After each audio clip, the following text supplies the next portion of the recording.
In honor of the new LEGO Space Shuttle Discovery set, which comes out today, we're talking to Charlie Nangle, creator of the Instagram account The.Brick.Space. Plus, there's plenty of news and sport to report on, so we'll keep you right up to date with all that's happening in the world of space. We'd love to see your LEGO build, so please share some photos with us on social media.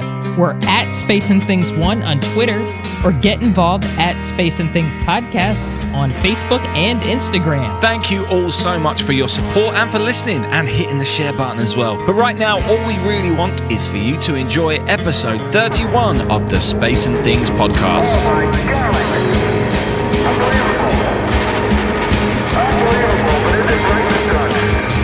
You're listening to Space and Things with Dave Giles and Emily Carney.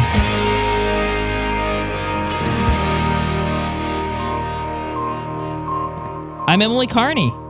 And I'm Dave Giles, and welcome to episode 31 of our podcast. Hey, Emily, I feel like I have done you a bit of a disservice over the last couple of weeks because I forgot to mention that you've had 2 articles come out, and we've been so busy that I just haven't brought them up. So there's been 2. First of all, we actually mentioned it when we were interviewing Teasel a few weeks ago, the How We Got to the Moon book, and you've reviewed that on your NSS blog, right? Yes, I did. Yeah, it's by John Rocco. It's called How We Got to the Moon. The book is actually sort of skewed towards middle-aged school students, or middle-aged. That's me. I'm a middle-aged school student. Middle grade students. That's what I meant to say. Right. But I think everybody should read it, regardless of how old you are. I love it's beautifully illustrated, which is just, I mean, it's gorgeous. It's a gorgeous book to look at. And it really explains Apollo in a way that's simple, but it's not talking down to the reader. It has a really beautiful breakdown of like mission control, which I thought was cool because I've seen people who are professionals who get the breakdown of all the different jobs wrong because it's kind of, there's a hierarchy. So it's really neat to see that sort of broken down, like, oh, okay, now I get that. Thank you, you know? Yeah. So I think it's a book that everybody should get. And John Rocco does a really good job also of sort of telling the stories of like unsung heroes of Apollo. There's Fantastic. A lot of people in it, like Poppy Northcutt, for example, you know, just people who they've reached prominence, I'd say, in the last few years, but probably during the Apollo days, people didn't know who they were. And it's nice to see them put in the spotlight now. For people like us, I feel it's always good to have a book around that you can pull out when someone's around and asking questions. Because when people come around here, they see the photos and they start talking about stuff. And I realize that sometimes I then just go off on it and don't necessarily explain things as well as I could do that it's understandable. But having a book like that where you can point out, oh, look, there's machine control. Here's what the different things did. And well, it's done for, as you say, middle grade. What age is middle grade? Sorry, we don't have that system over here. Oh, okay. I apologize. In America, it would be like ages, probably like age 11 through 14.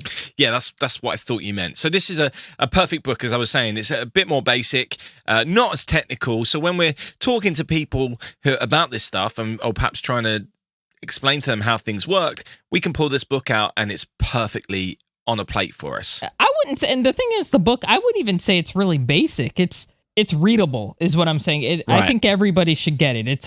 And plus, I mean, it's just beautifully illustrated. There's one picture of Mike Collins doing some kind of, you know, rendezvous thing, and there's a illustration of him sort of, you see him from, you know, outside of the command module looking out of the window, and I just love it because it's like your mind sort of imagines, okay, that's probably what that must have looked like. It's beautiful. I think everybody needs to get this book. Talking of beautiful books, did you see that the Folio Society have reissued A Man in the Moon by Andy Shakin? A 2-book edition.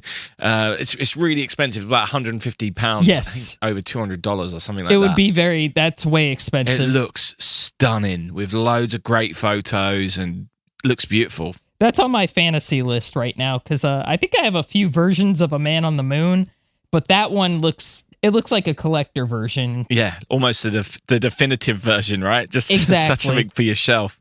And I have several copies of that. I have the Time Life version, which is like the 3-book set, and I forgot when that came out. I think the late 90s. And I also have my beat up version, which is actually the signed version of that book, but it's like beat to death. Like that book is like coming apart practically because I've read it so much.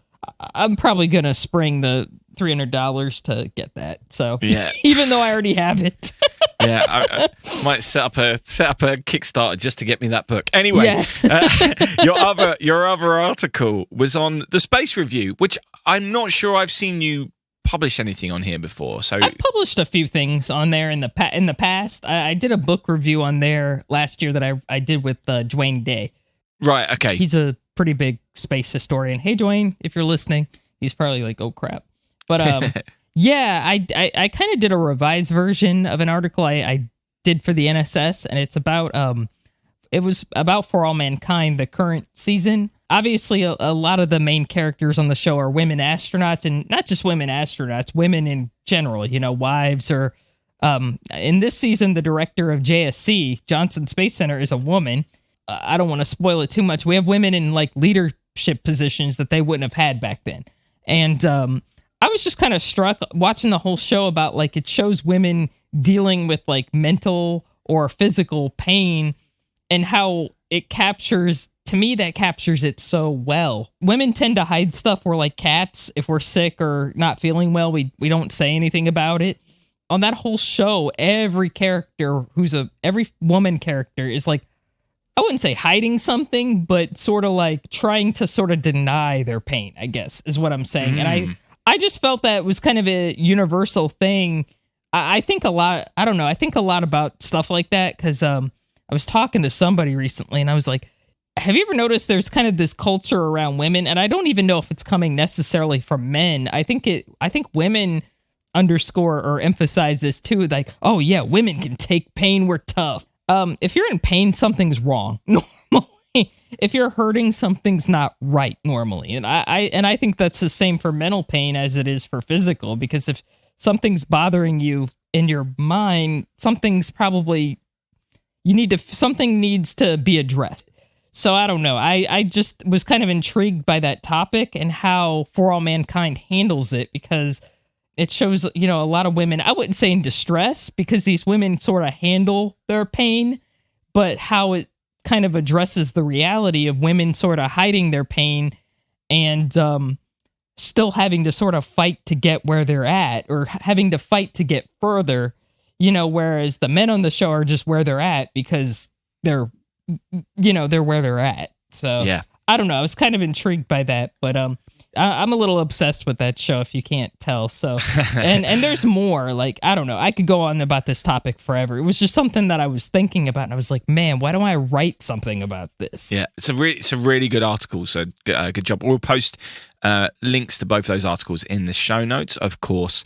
I think as well, Emily and I got a preview of this season's For All Mankind, and I think the world is about to come up to the episode, which caused you and I the most what the hell exchanges. Yeah. So it'll be interesting. We're both in a Facebook group. It'll be interesting to see how they handle. I think a lot of people are going to kick off about it. A lot of people are going to be upset. Yeah, I think I think I'm going more gray because of that show now, because I watched. Yeah, I think I've been traumatized by that show, but I still love it. But it's like one of those. It's getting real, so y'all better just buckle up. Yeah. Buckle up. Absolutely. Anyway, this week we're going to go straight into our main feature, and we'll do the news later on. We're going to mix it up a little bit. To celebrate the 40th anniversary of the first flight of the space shuttle, LEGO have released a special Space Shuttle Discovery set. Now, I love LEGO, and I love space-themed LEGO. I've got the impressive Saturn V set and the Lunar Lander and the ISS, so I'm hoping to get my hands on this as well. The set is just the orbiter. It doesn't have the fuel tank or the SRBs, and annoyingly, it's not to the same scale of the Saturn V, but it has some incredible features and also comes with the Hubble Space Telescope, which you can put within the payload bay, which I really like. Now, Hubble was launched by Discovery on the STS-31 mission back in 1990. And to build some hype for the set, LEGO have got Dr. Kathy Sullivan, who flew on that mission, to make a fantastic video. Almost every space enthusiast I know has a penchant for modelling rockets in some form, or owns models that were already pre-bought. For me, probably because my fingers are too fat for the Revell or Airfix kits, LEGO is the way forward. Now, Dave and I both follow The.Brick.Space on Instagram. which assembles historical space-related builds from Mercury to the space shuttle and creates some fantastic images with them. So we figured it was a perfect time to ask him to join us to talk about what he does and the joy of making Lego models of rockets. Okay, we're off to a good start. Play it cool. Welcome, Charlie Nangle from The.Brick.Space. Thanks very much for joining us to talk a little bit about Lego and modeling, I suppose, as well. So to begin with, introduce yourself and explain how you got into this crazy world of making historic space models. All right. Well, thank you very much for having me. It's quite the honor to be here. I am Charlie Nangle. I started The.Brick.Space on Instagram as sort of a way to combine my interest in historical spaceflight and Lego. And it's sort of grown into this thing where I share all sorts of things related to spaceflight, facts about history, facts about rockets, and just sharing the models in general. I first got into building Lego rockets right around the time Lego released the Saturn V set in 2017. I had just gone to space camp at the U.S. Space and Rocket Center the year before. Nice. So I was really starting to learn about the missions in early spaceflight history, all the Apollo missions, all that. And so that was right up my alley right away. As soon as they announced that, I was analyzing all the pictures, figuring out exactly what parts were used, different techniques. So it was so much fun, and I hadn't even had the set yet. And I was already trying to figure out exactly how I could modify the rocket to make it more accurate. So that was sort of the pinnacle moment where I realized I could combine my two interests into, something that I never thought would really be a thing. Lego releasing a set specifically for the Saturn V was insane. Yeah. how big it would be, and it was exactly what I wanted. Yeah. So at what point did you then start The.Brick.Space? Right. So I had started The.Brick.Space on a whim on the 59th anniversary of Ellen Shepard's Freedom 7 flight on May 5th, 2020. And I had posted a picture of my Mercury Redstone rocket that I actually had made about 2 years before. I had been messing around with different techniques for building these rockets, and that was the first rocket I built after the Saturn V. So I thought it was very fitting that is the first rocket that took an American to space. So that was the first one that should be on The.Brick.Space. That makes perfect sense. Just going back to the Saturn V, which is a model which I absolutely love. You said that you looked at ways to modify that. I'm definitely not there yet in terms of my own building, but inspired by some of the things that you have posted, I really want to build my own rocket garden all to the same scale as that rocket. But this is a whole new world to me, and I'm wondering if you can shed some light on how this happens and where someone like me can find guides or instructions for this kind of thing, and how did you start out doing it? Right. So the Saturn V is set to a scale of about 110. For every 110 meters on the Saturn V will equal 1 meter on the Saturn V rocket model. Right. Some of the earlier rockets are pretty small. The Mercury Redstone is only a couple inches high at that scale. So I started out just kind of putting things together. There's only so many techniques that you can use for those rockets. And I found out later, after I had built some of these rockets, that there's a Facebook group called Bricks in Space. This has so many talented builders in it, and they have been doing these rockets for years, probably since the Saturn V set came out. So that's a great way to start building up that rocket garden. I prefer to kind of do my own things, but like I said, there's only a certain way that you can build a 2-stud wide Mercury Redstone rocket. Absolutely. So then you've gone on to build different scale versions of, I can see them over your right shoulder, of the Gemini and that looks like the Mercury Atlas there as well. Yes, yeah, the Atlas. What scale have you done those in? So those are approximately 1/48. Right. Lego makes a certain cylinder piece, the quarter cylinder piece, that's 8 studs wide when it's all put together, which works pretty well for 1/48 scale because the Titan and the Atlas are both about 10 feet in diameter. So if I've done my math right, they should be at 1/48 scale, which is pretty good. as that would be sort of a standard scale that you'd have. It's not some ridiculous number. Yeah, they're good sizes as well, aren't they? There's a lot of detail on that. Now, were they your own designs, or did you use someone else's map for that? Yeah, so those were my own design. I started with the Atlas. The Atlas was, I think, is probably my favorite rocket. So that was the second one that I did after the Redstone, which is very fitting because that's the second rocket. But it looked very much different than it does now, and that's because I've gotten better at building and all the different techniques for details. And the Gemini Titan is a relatively new addition, and that's sort of the pinnacle of all the techniques that I've developed for the spacecraft on the top and then the engines on the bottom. Those were entirely my own design, but they're relatively simple. The Gemini Titan is basically just one long cylinder and then the spacecraft on top. So yeah, not too complex. And do you use a particular program to do this? Because this is the kind of stuff that fascinates me. Yeah. So there are tons of programs online, but one that I use that's really useful is called Studio or stud.io. There's different pronunciations in the community, but that's one that I use. It's really useful because you can render your projects. That's how I get a lot of the posts for the Brick.Space, so that I don't have to build them physically. I don't have to buy all the pieces and things. I see. Yeah, so some of the quality might not be great just from the render. So I like to do the physical stuff, but definitely I'd recommend stud.io for any building. I will check that because I've been wondering about that because Lego isn't cheap. Yeah. And especially if you're looking for certain parts and colors that may not have been used that often in official sets.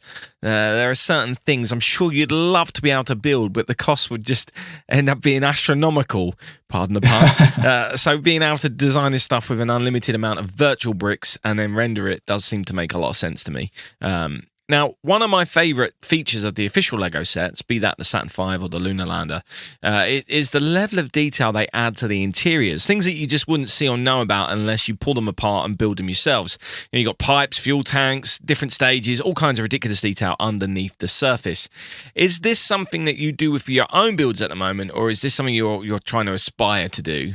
So they are the exteriors right now, but I really want to get that level of detail where you will have the tanks, and especially you'll be able to separate them and see the engines on the second stage and all that. That's something I hope to attain someday, but that's not the first thing that I do. Yeah, the thing is, it must require a huge amount of engineering knowledge as well. I guess almost having the blueprints for the actual rockets. Right. But definitely something to aim for. But this level of detail that they put in is the reason I'm excited about the new space shuttle set they're releasing. Yeah. Especially with the addition of the telescope. Right. And that it stands up on that stand. It looks like it's pretty stable on there. That's what I have trouble with the most, is getting them to stand up. I heard somewhere, I don't know how accurate this is, but I heard somewhere they're adding a mod to it that you can buy. And it's the Ulysses probe. I really want this, and I'm really kind of terrified because I don't know how I'm going to present this to my husband. So, yeah, that's a deep cut. Like, that's like, wow, Ulysses, that's taking it. That's not Hubble. All right. My understanding is that if you're a member of the Lego club, you'll get enough points from your purchase that you can use the reward points to get the Ulysses. That's my understanding. I don't have any of that, but yeah, either do I. I have body parts or organs. So I have things I could sell. Lego should set up a program where you can go to a certain place and then they'll just cut the organs right out of you, and then they'll give you a set. If you want to donate an organ to someone who needs it, right? We'll give you Lego afterwards. Like, oh, okay. I'm sure Lego doesn't need the organs. That's cool. Our organ donation program. All right. I think I'll look at it. Yeah, because I saw the Ulysses mod or the Ulysses piece, and I was like, oh my God. I started crying almost. It's beautiful. That's so cool. I can't wait. Yeah. I read about it. Yeah, it sounds fun. It's great when they do this stuff. I'm impressed that they, because honestly, when I heard a rumor, I think a few months ago, like they were doing a space shuttle. And I honestly figured it was Columbia, considering this year is the 40th anniversary of Columbia. So I figured, okay, they're going to do STS-1. They're going to do the shuttle with the white tank or something like that. And I've seen people do iterations of that, which is really cool. But there's no really sexy payload on the first Columbia mission, so I thought it was kind of cool that they did Discovery. I mean, it's not Columbia, but I thought Discovery was cool because it has Hubble, and I'm like, okay, that is freaking awesome. I think that's awesome that they added Hubble to it, because that's like a really cool heritage like payload of shuttle. If you want to do that. I have a question somewhere, but I completely got lost talking about how awesome the shuttle build looks. That's okay. The Hubble arguably is the iconic achievement of the shuttle, right? You could say that. So I think that's why they've gone down that route. I think they were also nervous about doing Columbia because of what happened. Right. I've read somewhere that may be why they didn't choose Columbia. Understandable. Yeah, the amount of detail on the Discovery set with the Hubble and everything, I don't think it was ever going to be Columbia, if I had to guess. Yeah, it does look like a beautiful build though, and I can't wait to get my paws on it, that's for sure. It seems to me that LEGO have began to understand, probably since they released the Saturn V and seen how successful that's been, that there are enough of us space nerds out there and LEGO space nerds out there that they should be doing more of this stuff. And we've had almost a release a year now, the ISS, the Lunar Lander, now this. I'm wondering whether you have an ideal or dream build which you hope they get to next. Where do you want them to go with this? Oh, that's a good question, because, I want them to make everything, Do you have a dream build, and why is it Skylab? I'm just kidding. I want a Skylab so bad. A minifig scale Skylab, that would be awesome. Absolutely. But I think because you can't get too specific, it has to have some sort of recognizability. The Saturn V or the Lunar Lander are so iconic that, everyone would want one, even if you're not a spaceflight enthusiast. And I think that it would be really cool if they combined some of those rockets into a bigger set, so they could sell it as one thing. And I think it should be a rocket garden at the same scale as a Saturn V with some of those earlier rockets. And I've actually... That's a great idea. Yeah. So this isn't a plug, but LEGO has this site, LEGO Ideas, where you can submit a project, and then it gets to a certain amount of votes on the site, and they will consider it to be a real set. And that's how they made the Saturn V. And I have submitted my own that is the rocket garden that includes the Redstone, the Atlas, the Titan, and then some of the Russian ones too, just because it was cool. It is the 60th anniversary of human spaceflight this year. So I thought I would commemorate it with something, but I'm not sure if it's ever going to make it. And they have to consider it in the first place if it's even going to be produced as a set. So I think I'm in that Bricks and Space group, even though I'll be honest, I'm not really a model person. I like models, but I've purchased most of them pre-fabricated. So that group, they have some stuff in there that's crazy. Yeah. I don't know if Dave's in that group. I am. Okay, yeah. There's stuff in there that is just like, wow, somebody wanted to build that. That's insane. Okay. Yeah. I think the craziest thing in there is the guy who keeps posting these updates of his 2-scale to the Saturn V rocket VAB, Vehicle Assembly Right? Building, Yeah. which would probably be bigger than the room that I'm in now. It's ridiculous. He's gone full structure and everything. Obviously he hasn't built it yet. He's just doing it all within stud.io or Studio. But it's incredible that he's even attempting this. And one day he's hoping to build it. I think he's set up a Kickstarter or something like that to be able to fund all the pieces so he can even attempt it. But whether that will be structurally intact would be a real challenge, I imagine. Just keeping something that big and large upright. You have to really think about that. There's some serious engineering going into that. That's crazy. I don't know what the piece count was on it in this most recent one, but I'm sure it's at least like 100,000, all that structure inside. And my computer, when I run Studio, I think one of the models, probably the biggest model I've had, is like 5,000 pieces. And my computer runs pretty slow when that's in the program.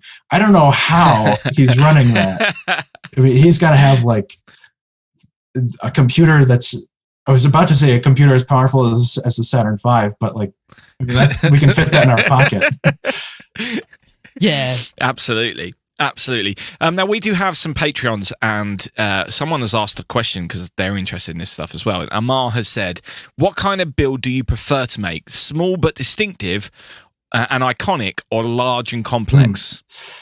I think large and complex. Not that I get the chance to build too many of them, in person, but I think that part of the reason why the Saturn V is so cool, why everyone loves it, is because it's so big. And I think that the same goes for building these Lego models, is that the bigger you get, the more interesting they are. I love building the small ones too, but I think the bigger ones, gain the most attention. I think those are the ones that are really fun to build. Yeah, I agree. I love my Saturn V. And I got suckered in on Facebook to an advertisement. This is before I knew of any of the community stuff or the Facebook groups or any of that kind of stuff. And it was for the launch tower for the Saturn V, 2 scale, that you could sit it on.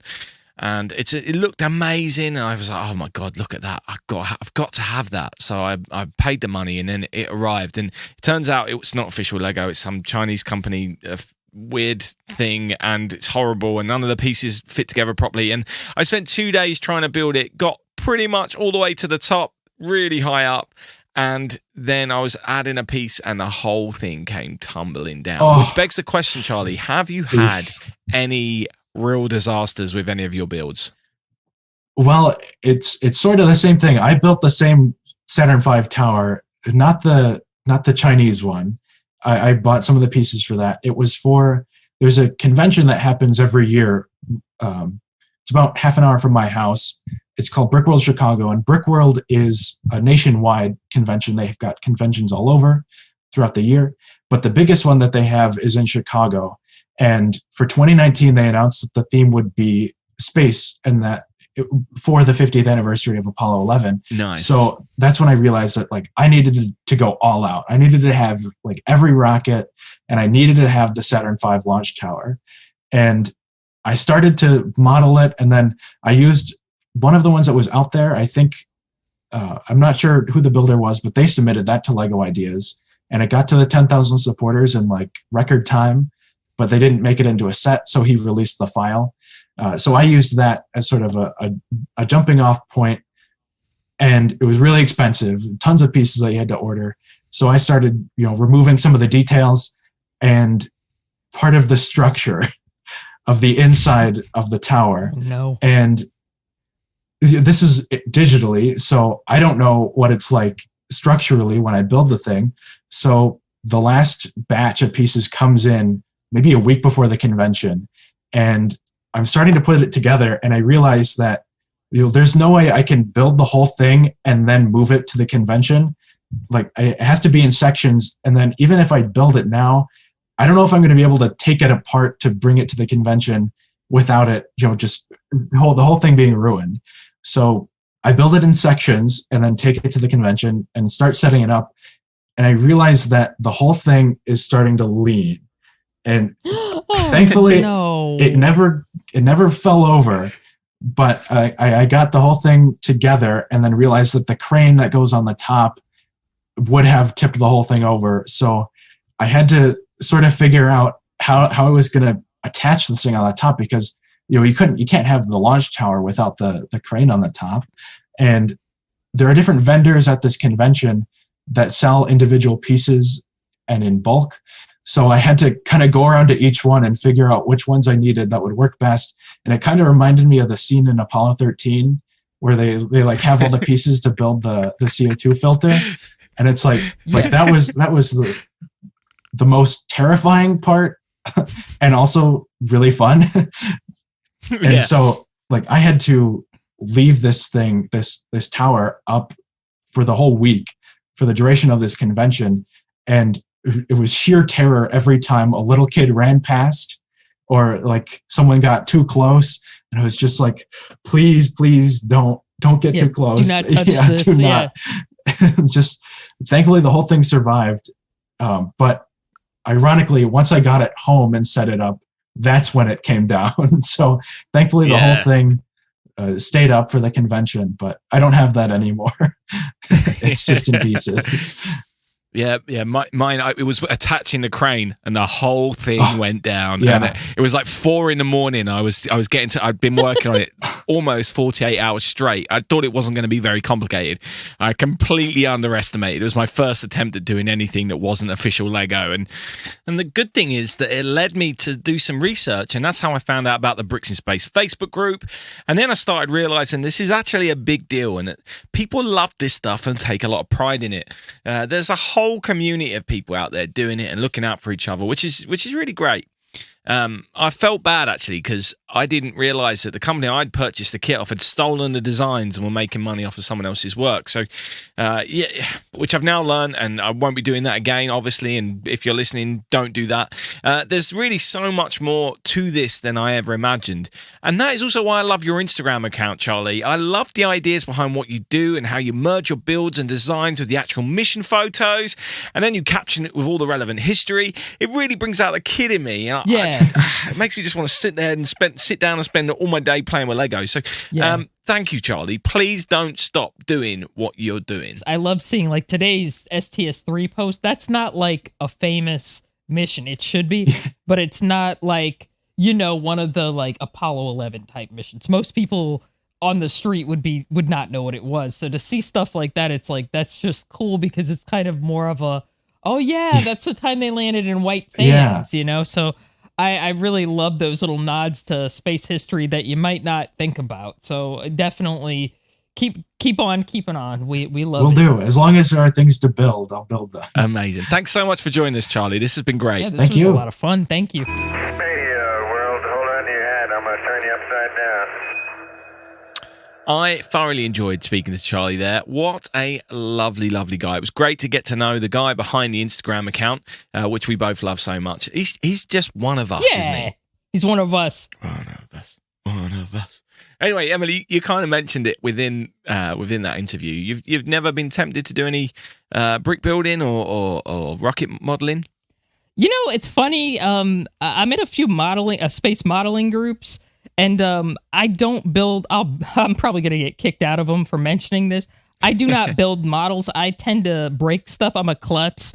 So I tend to build stuff that's pre-made. I do have a few models around the house, but it's stuff that I bought and it was already prefabricated, so I didn't have to do anything. So I am in a few modeling groups, even though I don't make models personally, just because I tend to break things. And I would be heartbroken if I bought, this beautiful model kit and I destroyed something, and despite that, I do have to say, people like Charlie, the space modeling communities, there's a few groups on Facebook, and there's one that he did mention called Bricks in Space that me and you are both in.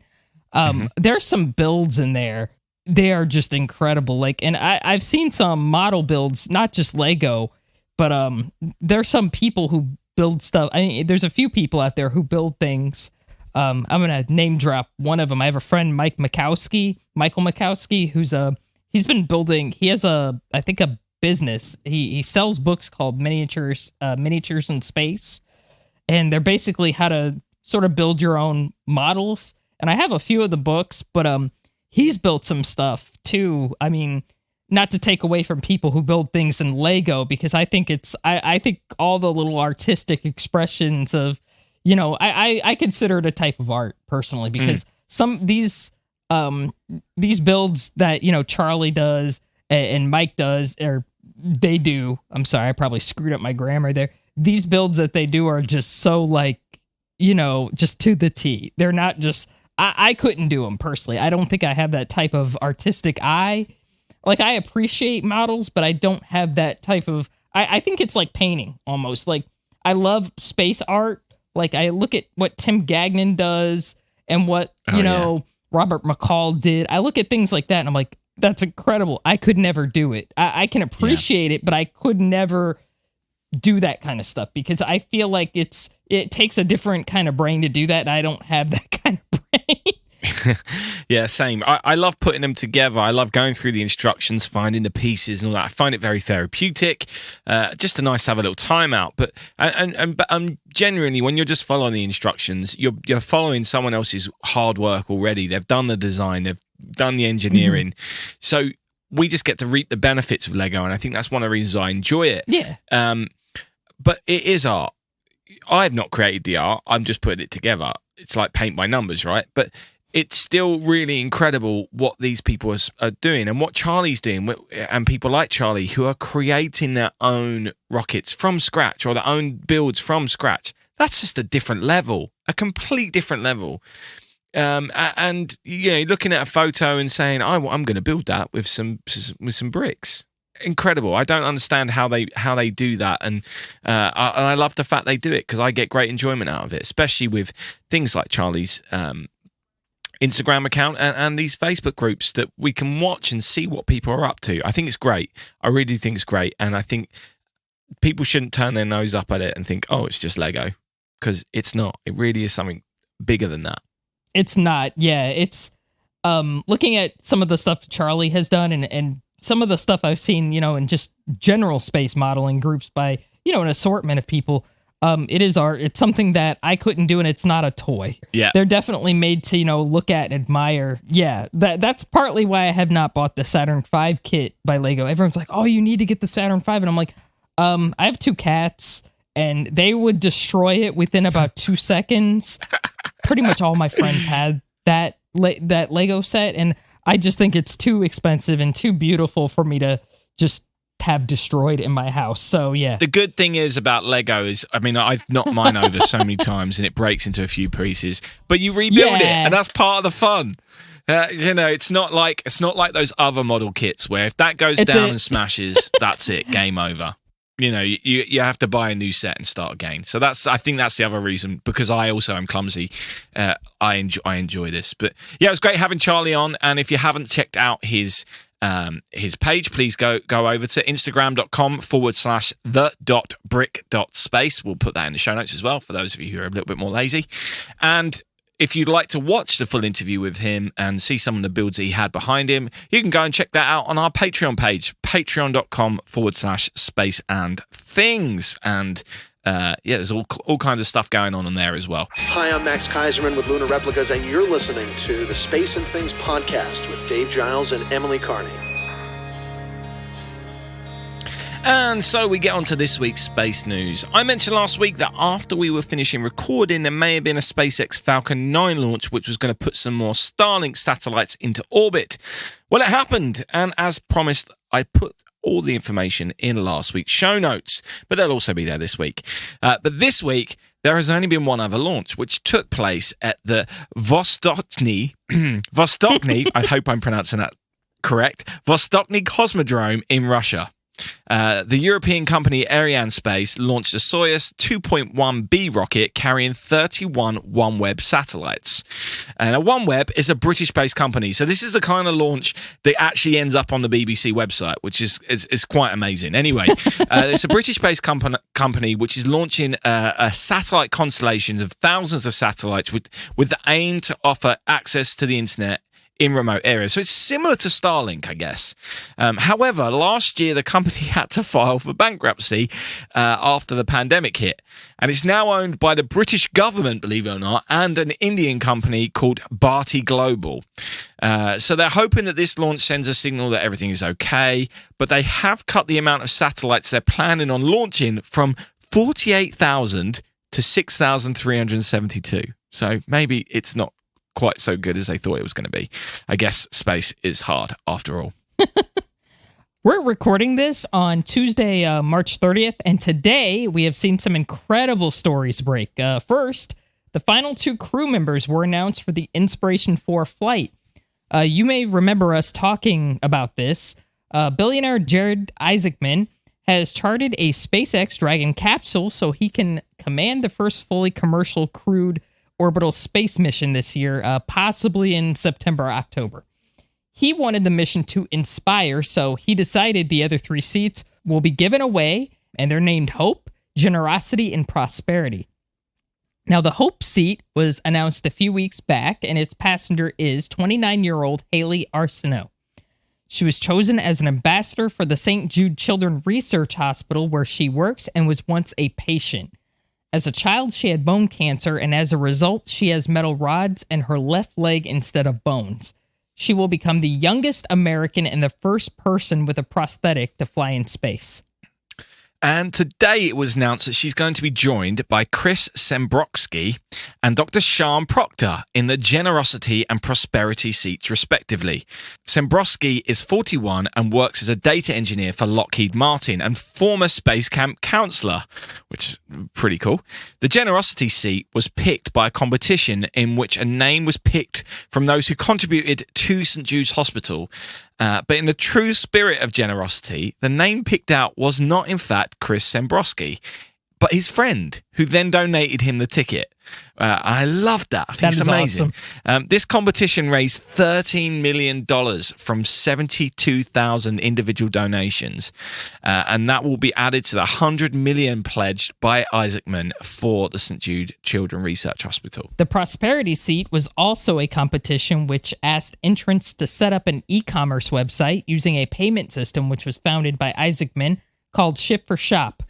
The entrants also had to upload a video explaining their entrepreneurial story and explain why the business should be elevated, quote, should be elevated to the stars. As Dave said, this was won by Dr. Sian Proctor, who set up the Space to Inspire shop, which offered prints of her Astronaut space art, which is designed to try to encourage people to talk about women of color in the space industry. 51-year-old Sian Proctor is a geoscientist and a science communication specialist and has participated in 4 analog space missions. These take place on Earth and simulate the conditions humans may experience on long-duration spaceflight. This is a ridiculously smart woman with a bachelor's degree in environmental science, a master's degree in geology, and a doctorate in curriculum and instruction for science education. She was nearly selected as an astronaut back in 2009 by NASA. I believe she was a finalist, but didn't quite make the final cut, which is okay. That's still pretty good, higher than I'll ever get. But now she's finally getting her chance to go to space, which is awesome. She will become the first person born in Guam to fly to space. Her late father, Edward Proctor, used to work at a tracking station in Guam during the first 7 crewed Apollo missions, where he was in charge of the data being received from the Apollo Lunar Surface Experiments package, which is referred to as ALSEP. There are so many great factors at play here. I don't even know where to start. I know. It's both of these new passengers have got great stories. Just the generosity story alone, the fact that his friend won and donated the seat. I mean, it's just perfect. You can't write this stuff. It's absolutely perfect. Yeah, I don't know. If I had a winning ticket to a spacecraft, I don't think I would give. I would probably be very selfish. I'd be like, no, absolutely. None of y'all can have that. I'm sorry. So yeah, seriously though, it is the spirit of generosity, and I just love the positivity surrounding this mission. And of course, I know Sian Proctor, Dr. Proctor, a little bit. That's what she calls herself on social media. I know her a little bit. Interacted with her a little bit, and I have to say, she is the perfect person to be selected for that seat. This is a brilliant woman, has all the credentials to be in this spot. I mean, she has more than earned this. I just love what she does. I love how she tries to encourage women of color to go to space and to really be interested in that field, because people think, there have been, Mae Jemison went to space, so, we solved that problem. No, we still need, just because a few women did this or a group did this, representation is so important. We still need that. We need to really make it apparent that space is for everybody. It's not just for like a select group of people. And, imagine being a young African-American girl, watching this on TV, like, hey, that's somebody who, I could be like someday. I mean, that is important. For me being a kid and seeing Judy Resnick going to space, that was it. I was like, okay, somebody who sort of has a similar background to me could do something like that, or at least just work in that industry. This is so important. So I'm so I hope I made sense. I kind of rambled on a bit, but I am so excited for her.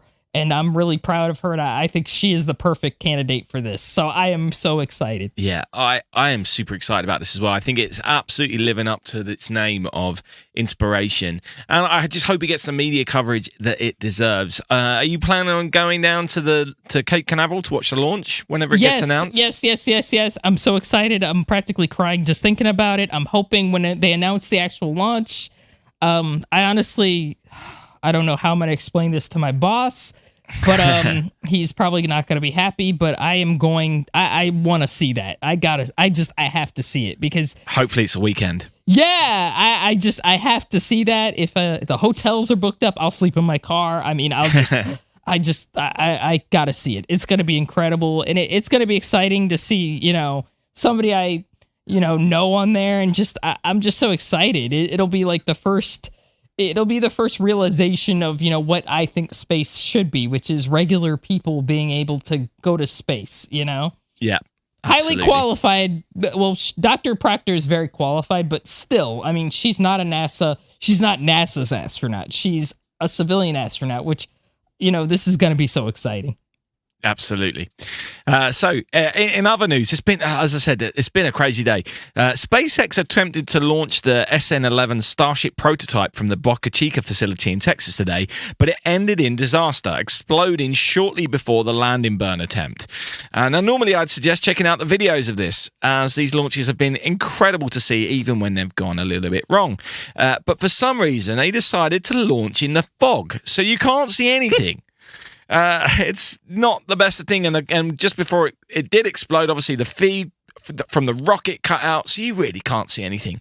I'm beginning to wonder if they did this because they were fed up of all the streamers on YouTube making loads of money from filming these launches and reacting so crazily to them. But who knows? Who knows what their plans were? But it does seem a little bit odd to have, for a test flight where you think you'd want to be able to see it, to launch it in the fog doesn't make sense to me. But anyway, who knows what's going on there? Yeah, kind of weird. But and finally, Virgin Galactic unveiled its first Spaceship 3 spacecraft today, dubbed VSS Imagine. This is an upgrade from the Spaceship 2 craft they have, which is called the VSS Unity, and will offer improved performance in terms of maintenance access and flight rate. Both Unity and Imagine are based at Spaceport America in New Mexico.